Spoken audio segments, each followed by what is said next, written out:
जोहार। आज के झारखंड शिक्षा समाचार में आपका स्वागत है। आज की पहली खबर के साथ राज्य के सरकारी और निजी स्कूल कोरोना के वैक्सीन आने के बाद ही खोले। अधिकांश अभिभावकों की यही राय है। उन्होंने सुझाव शिक्षा विभाग को दिया है।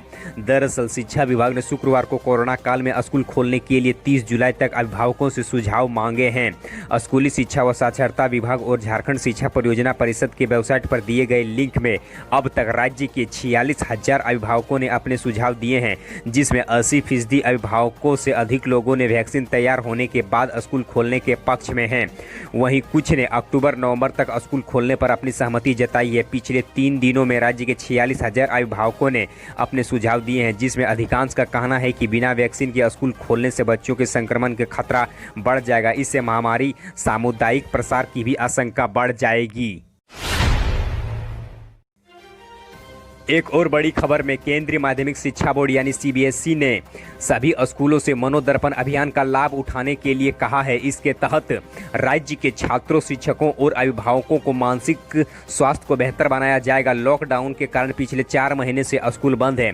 बच्चे घर में पढ़ाई कर रहे हैं। इसका दबाव शिक्षक, बच्चे के साथ साथ अभिभावकों पर भी है। इसी को ध्यान पर रखकर केंद्रीय मानव संसाधन विकास मंत्रालय की ओर से मनोदर्पण अभियान की शुरुआत की गई है। इस कार्यक्रम के तहत एक वेबसाइट भी बनाया गया है, जिसमें मनोदर्पण से संबंधित निर्देश, सुझाव आदि दिए जाएंगे। साथ ही बता दें कि इस पोर्टल के द्वारा अभिभावक या शिक्षक मानसिक समस्या बताने के साथ साथ अपने अपने सुझाव भी दे सकते हैं। राज्य के सरकारी स्कूल में 3 साल से जमे लिपिकों का तबादला होगा। इसके लिए स्कूली शिक्षा और साक्षरता विभाग ने निर्देश के बाद राज्य के सभी जिला शिक्षा पदाधिकारी ने स्कूल से इसकी रिपोर्ट मांगी है।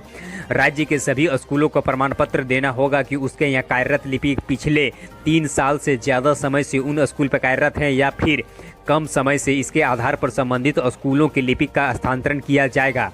स्कूलों में कार्यरत लिपिकों का तबादला जिला स्तर पर होगा। जिलों के मैसेज सभी स्कूल के लिपिकों को एक साथ इधर उधर होंगे। साथ ही बता दें कि स्कूल द्वारा जिला शिक्षा कार्यालय को गलत रिपोर्ट देने से संबंधित स्कूल के प्रार्थना अध्यापक पर आवश्यक कार्रवाई की जाएगी। इधर राज्य के सरकारी स्कूलों में विभिन्न प्रकार के खर्च विद्यालय प्रबंधन समिति और विद्यालय प्रबंधन विकास समिति करेगी। इसके लिए राज्य के जिलों को निर्देश दे दिया गया है। मिडिल से हाई स्कूल में अपग्रेड हुए स्कूलों में विद्यालय प्रबंधन समिति या विद्यालय प्रबंधन विकास समिति जो भी होगी उसे खर्च करने की जिम्मेदारी रहेगी।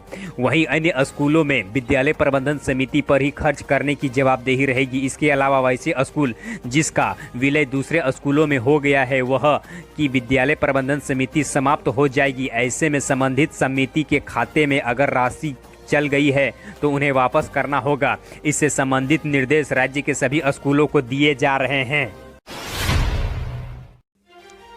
इधर राज्य के अनुसूचित जनजाति, अनुसूचित जाति, अल्पसंख्यक और पिछड़ा वर्ग कल्याण विभाग के आवासीय स्कूलों के ज़्यादातर बच्चों को डिजिटल कंटेंट नहीं मिल पा रहा है।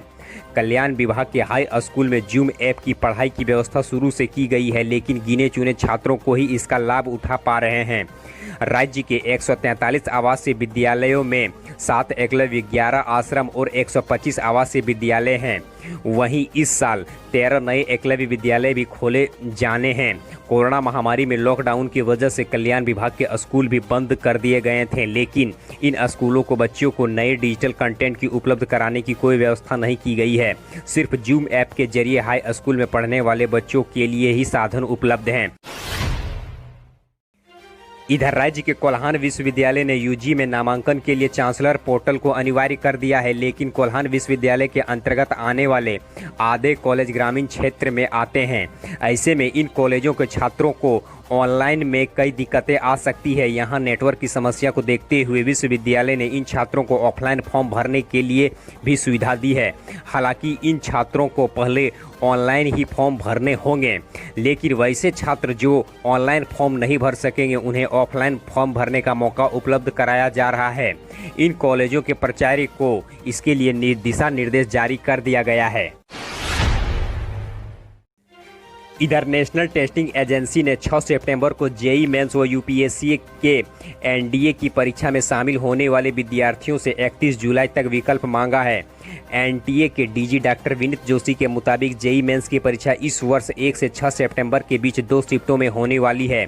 वहीं दूसरी तरफ यूपीएससी के द्वारा 6 सितंबर को एनडीए व एनटीए की परीक्षा निर्धारित कर दी गई है।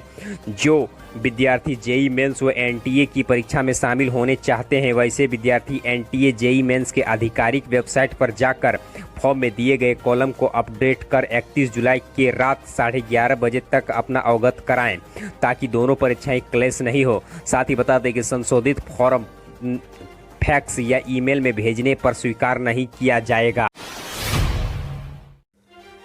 इधर झारखंड प्रदेश प्रोफेशनल कांग्रेस कमेटी के अध्यक्ष श्री आदित्य विक्रम जायसवाल ने राज्य के कृषि मंत्री श्री बादल पत्रलेख को सुझाव पत्र लिखा है। उन्होंने पत्र के माध्यम से बिरसा कृषि विश्वविद्यालय के अंतर्गत खोले गए 5 कॉलेजों को ICAR से मान्यता दिलाने की मांग की है। उन्होंने कहा कि 4 वर्ष पूर्व बिरसा कृषि विश्वविद्यालय के अंतर्गत 5 नए कॉलेज खोले गए, लेकिन भारतीय कृषि अनुसंधान से मान्यता नहीं मिल पाई है। हालांकि तत्कालीन राज्य सरकार ने एनओसी दे दी है, लेकिन ICAR से मान्यता लेना अनिवार्य माना जाता है। साथ ही उन्होंने कहा कि मान्यता नहीं मिलने से राज्य के विद्यार्थियों की डिग्री पर प्रश्न चिन्ह लग सकता है। इधर धनबाद और बोकारो में कोविड-19 के तेज रफ्तार विश्वविद्यालय के परीक्षा में अड़चन डालता दिख रहा है। इन दिनों जिलों में पिछले कुछ दिनों के दौरान संक्रमण के मामले कई गुना बढ़ गए हैं। इसे देखते हुए विनोद बिहारी महतो कोयलांचल विश्वविद्यालय की परीक्षा परिषद ने आपातकालीन बैठक कुलपति प्रोफेसर अंजनी कुमार श्रीवास्तव के निर्देश पर मंगलवार को बुलाई गई है। इसमें PG semester 1, BEd semester 3, UG semester 6, LLB और BA LLB के अगस्त और सितंबर में प्रस्तावित परीक्षाओं को आयोजन का अंतिम निर्णय लिया जाएगा। इससे पहले PMCH के प्राचार्य सह विश्वविद्यालय के dean medicine doctor Shailesh Kumar से भी धनबाद के संक्रमण की स्थिति पर चर्चा की जाएगी। इधर राज्य के +2 उच्च विद्यालयों में बिना शिक्षक के ही जनजातीय व क्षेत्रीय भाषा की पढ़ाई होती है। विद्यालयों में जनजातीय व क्षेत्रीय भाषा के शिक्षक तक सृजित नहीं की गई है। राज्य के कुल 510 +2 उच्च विद्यालय जिनमें जनजातीय व क्षेत्रीय भाषा की पढ़ाई के लिए नामांकन भी लिया जाता है, पर पढ़ाई के लिए शिक्षक नहीं है। राज्य के 59 +2 स्कूल एकीकृत बिहार के समय है, जबकि 451 विद्यालय राज्य गठन के बाद +2 में अपग्रेड किए गए। साथ ही बता दें कि स्कूल में हो मुंडारी, संथाली, उरांव, कुड़माली व खोट्ठा की पढ़ाई होती है। जनजातीय व क्षेत्रीय भाषा के अलावा राजनीतिक शास्त्र, सामाजिक शास्त्र, मनोविज्ञान, मानव शास्त्र जैसे विषयों के शिक्षक +2 विद्यालयों में नहीं हैं।